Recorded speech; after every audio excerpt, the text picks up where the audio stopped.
আসসালামু আলাইকুম এভরিওয়ান। অবশেষে আমরা চলে এসেছি আমাদের মৌ খামারে মধু আহরণের জন্য। আপনারা দেখতে পাচ্ছেন এখানে অজস্র অজস্র মধুর চাক দেওয়া আছে, যেখানে মধু চাষ করা হয় বলে আর কি। তো আমরা আজকে আসলে সরিষা ফুলের মধু সংগ্রহের জন্য চলে আসছি। না, এগুলা কামড়াইব না। এই হলো সরিষা ফুলের মধুর চাক, যেটাকে মৌ খামার বলা হয় আর কি।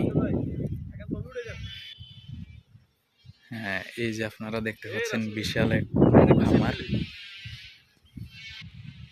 এই যে চারপাশে যা দেখতে পাচ্ছেন একদম হলুদ, হলুদ একটি শহর বলতে পারি আমরা।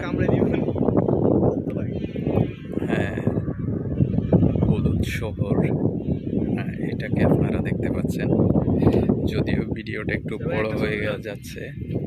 আরে হ্যাঁ, কি যাবো ভয়েস ওভার